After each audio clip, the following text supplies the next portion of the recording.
Hey everyone, long time no see. Welcome to Let's Talk Leeds with myself, GWFM, and I'm joined once again by my esteemed co-host, Mattinho Got Game. Say hello, mate. Yeah. I'm very well, apart from I've got a bit of a bastard cold and a cough and whatever, but otherwise I'm fine. So basically what we're going to do is we're going to give a little bit of a quick lowdown of what happened in the last 4 games, because yes, it's been 4 games since we last did this video. I believe it was the West Brom game before the international break, when we got spanked 4-1. It's been pretty rosy since then, to be fair. But also some breaking news. I said breaking news. As of about 4 or 5 hours ago, SAIZ is strongly rumoured to be moving away. We'll get into that shortly. We're going to go through the games first and foremost.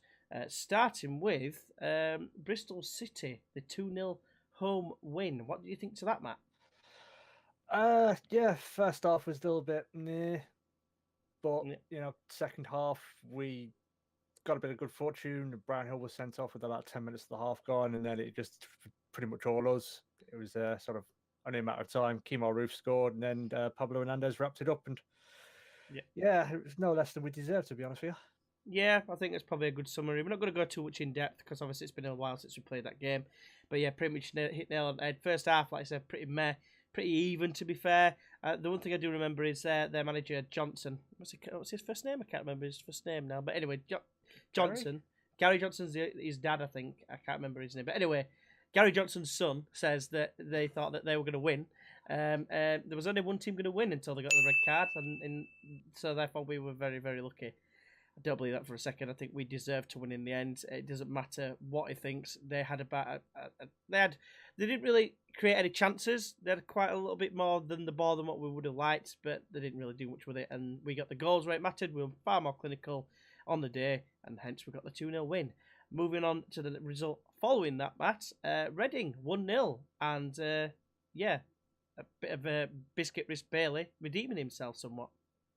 Yeah, it was a little bit scrappy at times. When we got the goal, would have liked us to probably got on, and when the penalty got given as well, you were thinking, "Oh God, here we go again. Here we go." It's one of them. But it was a good save, and it spawned one of my favorite little videos you see on the thing. Yeah. Bailey Bailey Peacock Peacock Farrell. Farrell. Yeah, I'll try and read that. But yeah, I mean, we dominated for the most part, but it's just Couldn't put the I don't chances know. away, could we? Yeah, That's basically what it not was. really many clear-cut chances. I don't think. I mean, we had Well, 18 shots and only 5 of them were on target. But yeah. There's a couple of things to note from this. One is, I forgot to mention about the Bristol City game. We had Will Huffer in goal because we had an injury crisis, didn't we?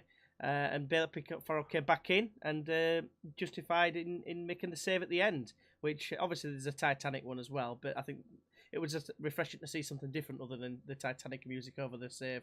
With the do. Baylock, I can't even say it now. Baylock Peacock Farrell. Yeah, Bailey Peacock Farrell. But yeah, basically, we were still waiting for a penalty at this point, and it seems that everyone missed apart from the commentary team. There was a clear handball by Chris Gunter. As Roof had a chance impossibly saved from point blank. I'll say that it probably wasn't impossible, but you know what I mean. It looks like it was a surefire goal. It wasn't, but the ball hadn't actually crossed the line when Gunter decided to punch it into the stands. And yeah, we should have had a penalty. We didn't get one given. I think 2 minutes later they got one given, and you did fear the worst. But fortunately, Bailey pulled it off, pulling off the save. That is nothing else, you dirty bastards. And we got held on for the win. And yeah, it was very good to see us have back-to-back results, not conceding a goal after conceding 4. Which, speaking of which, we followed that up with another clean sheet. This time against, well, promotion rivals, you want to call them, Sheffield United. What do you think to this one then, Matt? yeah, it was another. It was going to be a tough game. They'd not lost there all season. But it was. I think it was only going to be one goal was going to decide that game. And luckily we got it. It was a. God, I don't know what the keeper was thinking. I don't know what was going through his mind. I mean, it was poor pass in fairness to him, but his pass was even worse. And Jack Clark got the assist. Very good. I don't know if many people noticed this, but he didn't go just plant it across the floor. He got a little bit of lift on it just to get it over the keeper's leg. Yeah, it was intelligently done. Pablo Hernandez just on hand, as he always is, to come up, just pop up with important goals. Yeah. I mean, stats wise, it was. I mean, they had the better of the possession. Not many games that we come out with the lesser of the possession.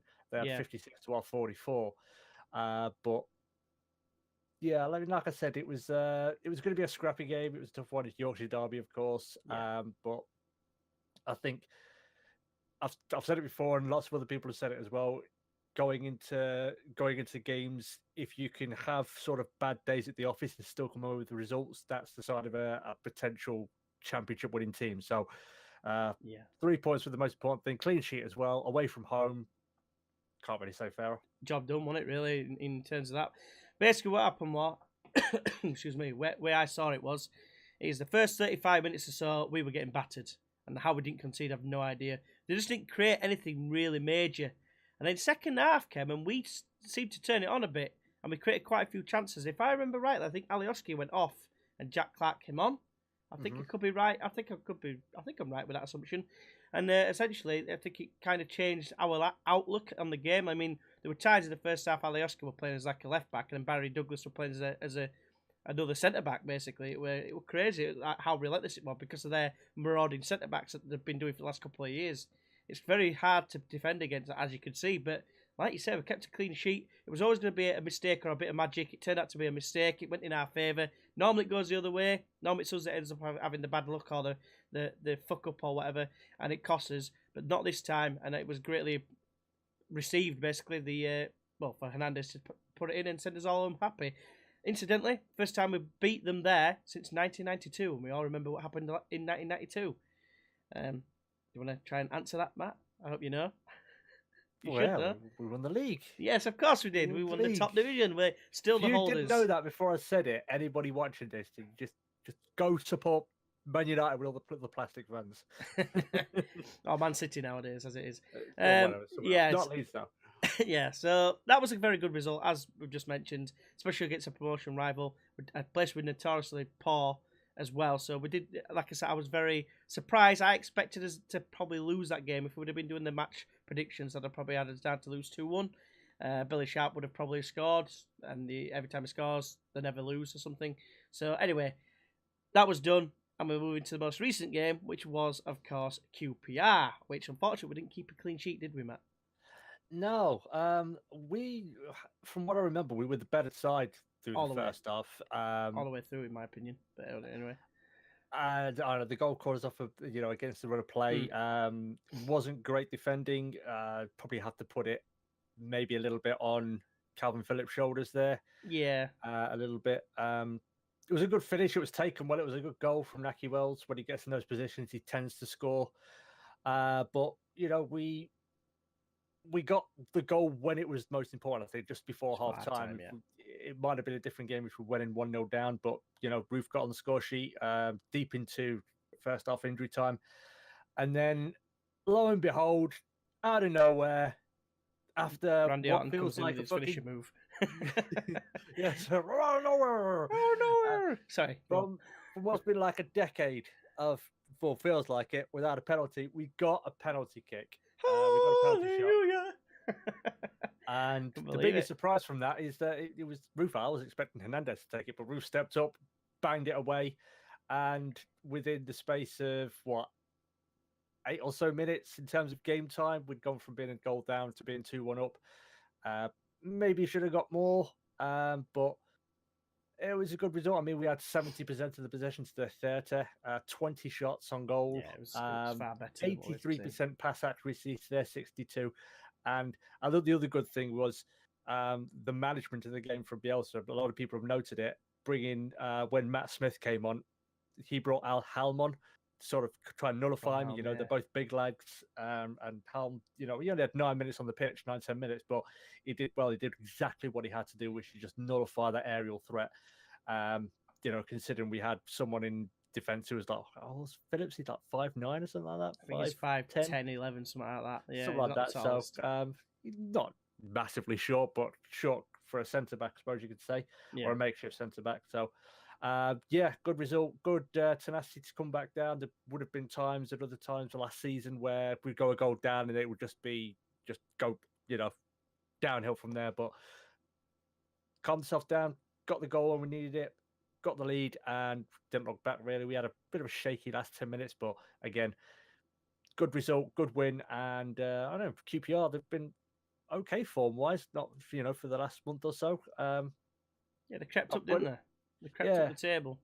Yeah, they've been, after having a terrible start, they've crept up. I don't think they're quite promotion candidates. No, I mean, they're sitting in 14th at the minute. I think that's probably roughly where they'll finish, in my opinion. More than likely, yeah, I'd say. But yeah, good result. 3 points, can't say fair, and 4th win on the bounce. Oh, exactly. 4 wins on the bounce. It's very rare for us to see these days. So it can only bode as, put us in good stead, really, for the rest of the season ahead. In terms of the game, it had to be Naki Wells, former Bradford City and Huddersfield Town man, of course, scoring past us. Had to be. Matt Smith came on. I thought, I hope it's going to be former player syndrome. We all knew that this is how it was described when we first signed him by, I think it was by an Oldham fan, if I remember rightly. His League 2 standard on the floor, but Premiership standard in the air. So when he did come on, like you said, bringing an Apo Halme, height is still shorter than Matt Smith, because I believe Matt Smith's 6'6", 6'7", something like that, and Apo Halme, I think is... it's only about an inch. Yeah, he's 6 foot. That inch definitely matters. Trust me. Yeah, it's what you tell your missus. So he basically he was come on. He was brought on to try and help with that. And it sounds like it looks like it obviously worked. But yeah, we've been notorious for our weakness being a lack of height. So yeah, it's about. I think I'm kind of glad that Apo Halme's getting the chance, because we all knew when he signed he was a tall lad. It's just he's like, I've got more. There's more meat on this pencil that I'm showing to the camera right now. So that's the only thing that concerns me. It looks like you could just blow him over. So not blow him over. Yeah. It's going a bit blue in this somewhat. But anyway, yeah, 4 wins on the bounce. Can't say fair on that. Got a penalty as well. Their defender wasn't very happy about it. Apparently called the ref out. I'm expecting him to get a ban of some sort, but he probably won't, because he's not a Leeds fan. Not a Leeds fan, a Leeds player. He could be a Leeds fan, but he's not a Leeds player. Well, Pontus said that, did he? He said, if you were Leeds, you'd be in prison now. So, anyway, that's all the results summed up, as brief as we can. Now into some news, and it's the stuff that's happened today. The day record, it's Thursday. About 5 hours ago now, I'd say. And the main story is that SAIZ has been strongly rumoured to be heading back to Spain. Apparently he's unsettled and he's he's homesick, or at least his missus might be giving him a neck. And it's Getafe that's in for him, apparently for £13 million. Now, before I ask your opinion, Matt, I want to ask you, did you see the video of them on the train? Did you see that? I didn't see the video. I heard. You heard about it.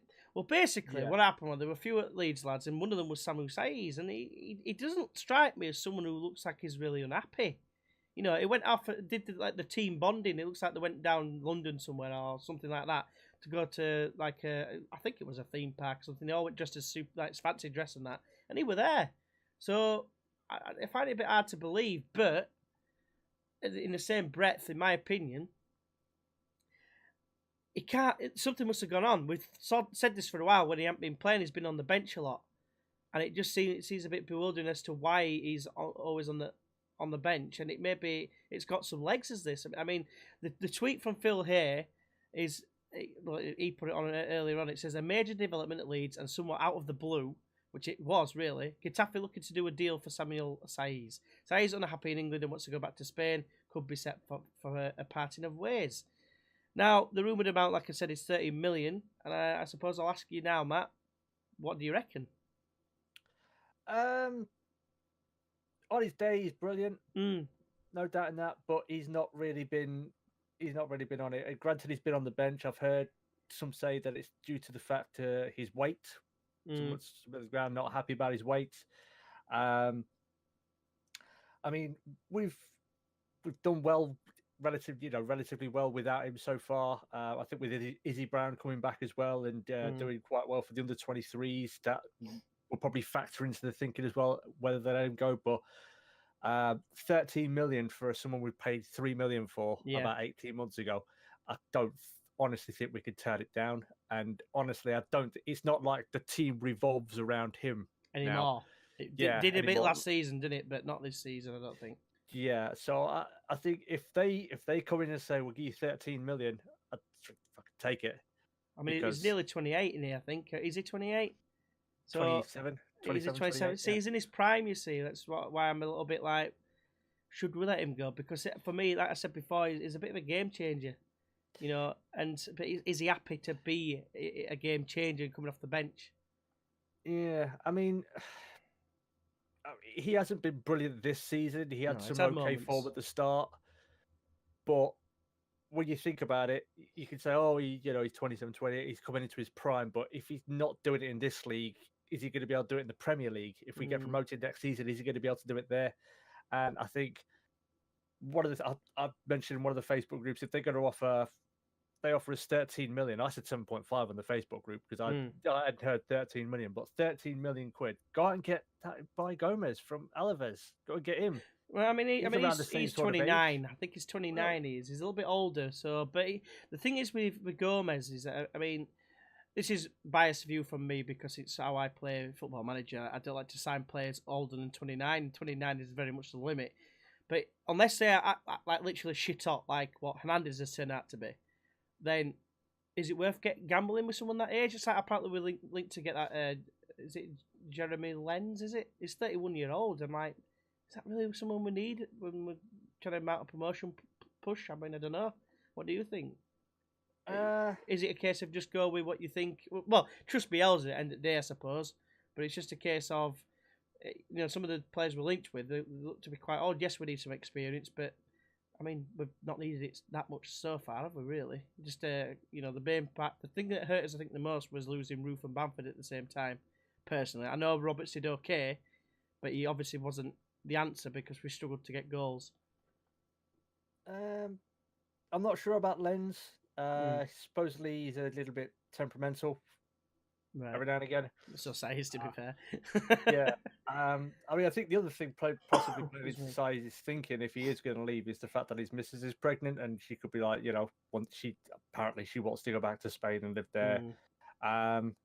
So, I mean, it would give us, apparently we've not got a whole lot of money to spend, so this would solve that problem, and it would also take pressure off if anybody else come in, because you've heard people like sniffing around Kemar Roof and Calvin Phillips. If we get 13 million for him, we could tell, no, we don't need the money. We've got 13 million. What happened to that 20 million we were promised at the beginning of the season, Matt?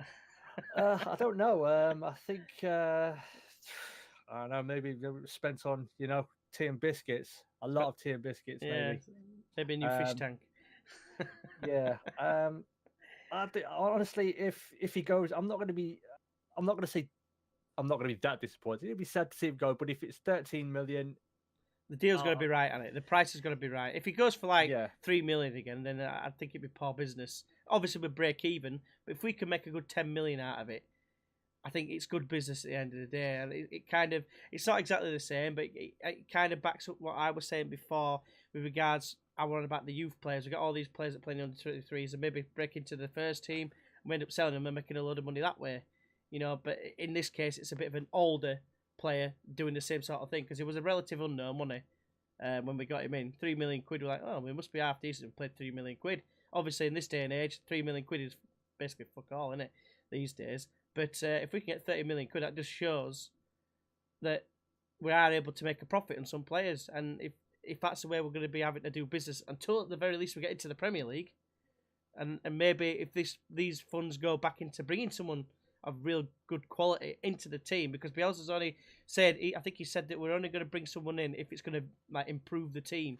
We don't want more of the same. We want better than what we've got, basically. Because at the end of the day, things are going well, but we're not top of the league, are we? We're second to Norwich, albeit, we've been playing very well. And get some really good results. Like the Sheffield United one was an amazing result, really, in the whole scheme of things. But Norwich keep winning, and I don't know. I mean, we are 5 points. What is it? 5 or 4 points clear now. I think 5. Is it still 5? Because I know place, I think someone drew, didn't they? So they must have got the same points. But yeah, so 5 points. Well, it is a gap. Last time we had more than 3 point gap, we threw it away straight away. But we were top of the league then, right at the beginning of the season. And that's when we had his injuries. But I don't know. We are definitely, I think we're going to be thereabouts this season. I'll be honest with you. But do we need that extra player, i.e. with this money, just to get us over the line, if you know what I mean? Honestly, if I was in charge, I would want an extra player, especially at centre back. But Yeah. I mean, the risk is you could probably say, well, we could see how it goes, but then are we? It could put us in a position later in the window where we're not at an advantage in terms of negotiating. People know we maybe need a player, so the prices get elevated. It's I mean, in Bielsa we trust. We'll trust his judgment. But personally, I would like to see it at least a goalkeeper come in, and and a centre half, and maybe a winger, and a whole new team, and a new team, new tea lady, kit boy, and maybe someone else to wear the mascot suit as well. Yeah, why not? Just go the whole hog. Yeah, I mean, just briefly before we move on to the next part, two goalkeepers we're linked with. One is Tom Eaton and one's Kieran Westwood. What do you reckon? Don't know a whole lot about him. Westwood on a free, but you probably got to ask why he's not playing for Sheffield Wednesday. Well, a lot of the Sheffield Wednesday fans are asking the same thing, to be fair, because they rate him very highly. And I must admit, I mean, he used to play for Carlisle, and my mate Andy Fry Badger, he's a Carlisle fan, and he was absolutely devastated when he went to Sunderland. I think it was that he went to, and apparently he's a very good goalkeeper. He's 33. Is he going to come in as backup, or is he going to be wanting to start? That's what I'd say. Obviously, you'd probably argue that we need someone to start ahead of Bailey Peacock-Farrell after his recent exploits. But saying that, he's done all right since, although he did look a bit flapperdosis. Is that even a word? Flapperdosis? No. Dosage? No, I was trying to do like something like one of the old films from your Mary Poppins type thing, supercalifragilistic, that sort of thing. But anyway, I failed it miserably. Let's just move on. That's the one. It was flapperdosis. That's what I was looking for. Cheers, man. I got there in the end. So yeah, he's not convincing. Is Bailey Peacock-Farrell, especially in the crosses. I thought Huffer did well, but he was similar in terms of he wasn't really convincing in crosses. So I think you're right. I think we do need a keeper. In terms of Tom Heaton, he's an England goalkeeper. He was regularly in the squads before he got crocked, which allowed Nick Pope in, who then took his place when he came back, which then obviously now they've brought in Joe Hart. So they've got 3 England goalkeepers at Burnley. So he's probably third choice. Now, he's 32, I think he is, and he used to play for the Scummers, I believe, a while ago. I think he was at Cardiff as well, before going to Burnley. Again, similar sort of thing with Kieran Westwood. A bit more experience, but experience doesn't always matter, does it? Look, we had Andy Lonergan last season, and look how that turned out. So, but I don't know. It's hard to judge, really. But they need to be good with the feet, I think. I think they've got to be able to fit into our system in terms of how we play out from the back. Now, it just depends whether we're going to be able to get someone in who's actually that capable straight away. But anyway, otherwise, moving on, the other bit of news, which is probably the more concerning one, really, to me, is Bielsa to Atlanta in America. What do you think to that, Matt? It's bullshit. It's never going. It's got to be, hasn't it? Why would he go?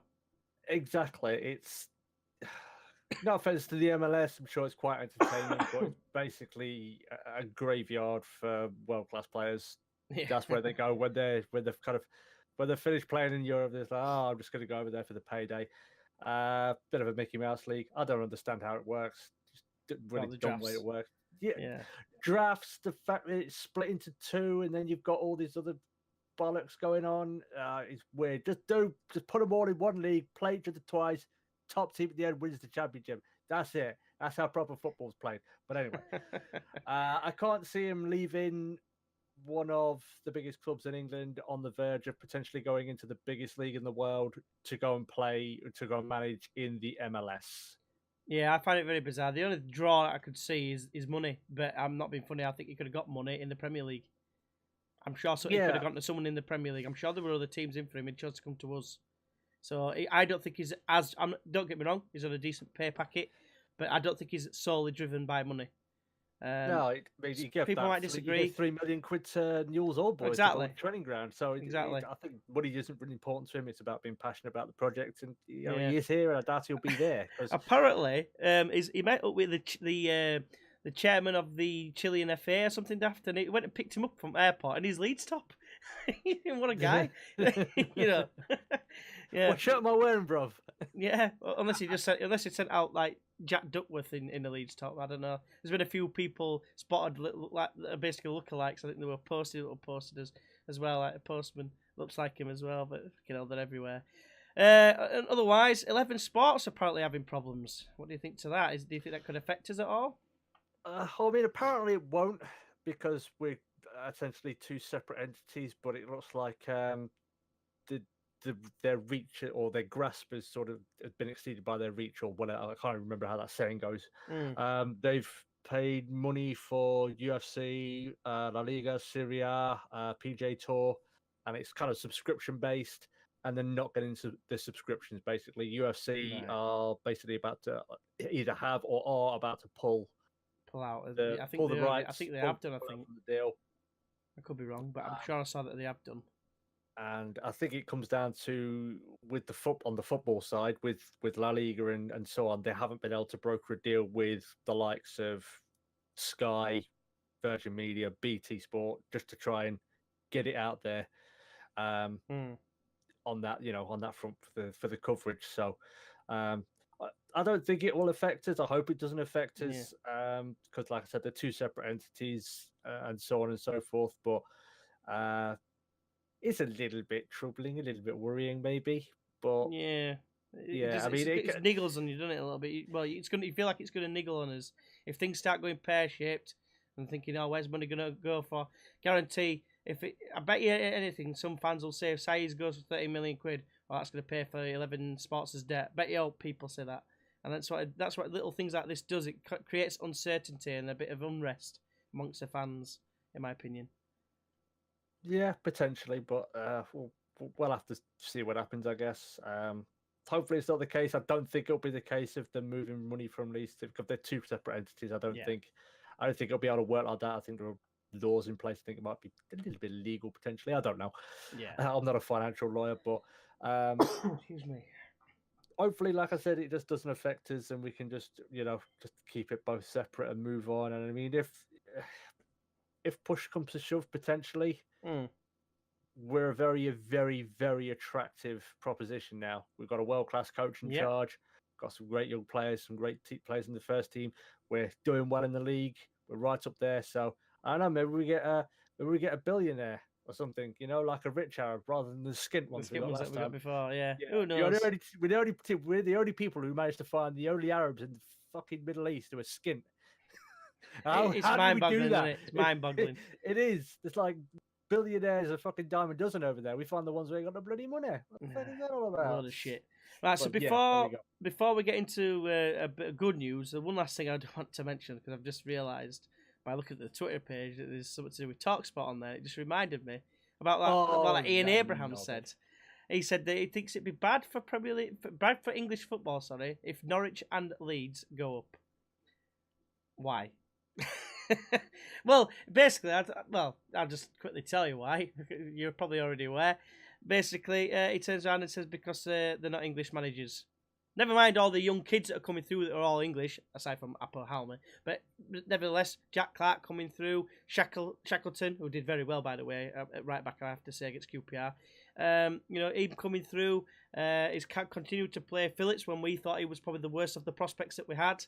And he's obviously improved his game as well. So all the players that are playing, Tyler Roberts, albeit he's Welsh, but even so, Ian Abraham's made that mistake because he thought that Tony Pulis was English, didn't he? So yeah, he's just a clown. I think he would just after a reaction, but I just thought I had to mention it then because I just saw something on Twitter. So yeah, anything to add on that, mate? Yeah, he's a gimp. Yeah, there we go. That'll do leave it at that. Summed up perfectly. Right, so on to the positive news. Bamford's back and with a bit of a bang. Hat-trick. Do you see his first goal? Yeah, very good. Nice little outside at boot chip. It wasn't as good as Clark's goal, though. Let's be honest. Clark, he ran through four guys and fucking just belted it top corner. Absolutely brilliant. But yeah, he doesn't look like he's far off a return to the first team. I mean, he was on the bench for the QPR game, if I remember rightly. He just didn't come on, did he? Yeah. Probably possibly because Roof was on a hat trick by the point where you would have feasibly been thinking to bring him on. But yeah, it's good, if things aren't working Roof and Bamford, they're not massively, they're not massively similar. They're No, I think relatively it's a similar, bit but they bigger do in offer, is they do Bamford. offer something a little bit different. So it'll give us an extra string to a bow in terms of a different game plan. We know Bielsa's not afraid to change things up at any time during the match if things aren't going quite according to plan or to his liking. So yeah, it's good to have him back. Hopefully, we'll see him in the first team and banging in the goals. I mean, I don't think it'll happen, but it'd be nice to see Roof and Bamford up top as a top. Yeah, I don't think it'll happen, but the only way you'll see that is if Roof is on wing. I think that's the only way you'll see it. Yeah, or if SAIZ goes and he decides to just instead of having that one in the hole, just play two up top and just have him just switch in between. But I'm not sure. I don't think it's his. I don't think it's Bielsa's philosophy that I think he always plays with one up top. The only thing he changes is the defensive setup. From what I've noticed, anyway, that's just my opinion. It could be wrong, but I agree. It'd be good to have them both play at the same time. But nevertheless, if we're still scoring and we're still at the top of the league come May or whenever it is that we finish, it will be May, but be in April, will it? So yeah, come May. Well, then, hopefully we've won the league by April. Hopefully, fingers crossed. So yeah, it's a long way to go, but as long as we're still there at the end, I don't care how many strikers we have up front. And then probably the most shocking news of all. Let's let me clear my throat for this because it's very, very important I say this. Don Goodman is saying nice things about us. What the fuck's going on? He said we are the real deal. He thinks he's David Dickinson, by the way. I'm astonished, Matt. What about yourself? Honestly, I think we're in the twilight zone. Don Goodman talking nice about us, and we get a penalty. I know what's going on. Oh, fuck! What is this? I know. It's fucking the Matrix. It's a glitch in the Matrix. This shouldn't be happening. Definitely not. I mean, gave us so much stick. Yeah, I think it was inevitable at some point. He'd have to start eating humble pie because we've not fallen away. We're still up there. Yeah, we're still playing. We've bounced back, which has been really impressive, by the way. We didn't mention it before. When we got beat by West Brom, we had a long time to wait after the international break, and I don't know about you, but I was like, I was a bit apprehensive, thinking, well, are we going to implode like we did last season? What's going to happen? And to be fair, the previous two times that we'd lost, we'd come back and bounce back straight away. And I'm just so pleased that we've bounced back in the way we have. 4 straight wins. We couldn't have asked for anything more. And I think that needs to be applauded right now. So yeah, I'm just doing a little ripple of applause here. There you go. He'll never see this video, so it doesn't matter. But hey ho. Right, so moving on, I'll let you take it away for the preview against Bolton, Mattinho. Bit of a long video, I admit, but there's a lot to cover. We've missed quite a few games, but take it away, Matt. Right then. So, Bolton Wanderers currently sat second from bottom, and it's they're not having a very good time. It's supposedly absolute chaos down at the what is it called? The University of Bolton Stadium. Is that what it's called now? I thought it was the Macron. Have they changed it again? It was Reebok back in the day, and then they changed to Macron. Yeah, they changed their stadium name more times than Ben DPB or whatever he's called now changes his bloody YouTube name. Yeah, a lot of people probably won't know who he is, but yeah, he's changed it. Yeah, he denies it. He changed it all the time. Burner. FM Burner he's called now. You find him on Twitter. He's a Luton Town fan. Someone has to be. So, but anyway, go on. Sorry, Matt, I interrupted. Yeah. Also, if you want some special odds, leave a comment in this video, and we can do some betting about when Ben is going to change his name again. Yeah, like I said, a bit of turmoil at Bolton. Apparently, the wages are overdue for players and staff as well, which again, that'll play on their minds. They're not in a very good situation anyway. With that going as well, with the stuff on the outside, we've seen personally from our point of view, turmoil on the on that side of the club can affect the playing side of it. They're also missing one of their better players, Sammy Amiobi. You said Shola, the king, the GOAT, the greatest of all time. Are they related? yeah, it's his brother. Yeah, it's his brother. Oh, there we go. Sammy Amiobi is Shola's little brother. There we go. Got it. Yeah. So he was sent off in the last game against Norwich. They were trying to get it rescinded potentially, but I think that was turned down. And also, in addition to that, with Parkinson in charge, he's been at the club a little while, but he's in the frame potentially for the Reading job, who is still without a manager. So that's a lot of stuff to take in. Mm. Admittedly, for this Bolton game, like I said, they're not in very good form. They're at the bottom of the table. We're going away from home. It could be a tough game. You never know. That's anybody could beat anybody in this sort of league. We know that. Yeah. But I don't know. I think we've got everything going to to our advantage. Are they going to be there mentally? They're missing some, at least one key person. For me, he's their best player. Sammy Omiobi is their best player by far as well. Yeah. So yeah. And like I said, with the stuff happening on the outside with regards to finance, players not being paid wages and so on, I think we should be. We should be beating them easily, but we probably won't. No example of them. Yeah, but that's the thing. We think, oh, we're gonna walk over. Like 1-0, or we just draw. Or draw. They get like a sweaty goal in the 93rd minute or something like that. Yeah. So, realistically, we should be winning this game fairly convincingly. But you never, being a Leeds fan, all of you will know it's never that easy. It's never that simple. It's not, is it? All the time. I mean, we played them, didn't we, in the League Cup before we got knocked out by Preston. We beat them 2-1 with essentially our second string, didn't we? But you can't read too much into it. 1, it was a cup game. 2, it was a second string. Now, you'd think in theory our first team should piss all over from a great height, but like you said, it's never that you've just said. It's never that straightforward in football. We seem to have maybe a little bit of potential, not turmoil, but a bit of niggly little things happening in the background that could potentially hinder any planning or whatever from Bielsa. But the way we've been playing, you'd expect us. But Bolton were 2-0 down against Norwich, and they got back to 2-2 before they went down to 10 men, and then they scored a minute later. Did Norwich to stay top of the league, the wankers? But anyway, like you say, I would expect us to beat them, and I would say if we're going to beat them, it's going to be something like a 3-1 win. I don't know what score you reckon, mate. I'd probably say 3-0. However, in saying that, I've got three little insights for you. So, firstly, Bolton have lost each of the last 5 matches against us in all competitions, despite finding the net at least once in each game. Exactly. So, 3-1 could be a possibility. I'm going to say 3-0 as a prediction. The other one, we've only lost once in our last 14 away matches against Bolton, won 9, drawn 4, and the defeat was a 4-1 defeat in the Premier League in May 2004, which I think should be quite infamous. That was the one that sent us down, if I remember rightly. Yeah. But no, it was the one that sent us down. Yeah. Yeah. Definitely. We had a game. We had another game to play, but that pretty much put we had Chelsea last game at season, didn't we? And we lost to Bolton.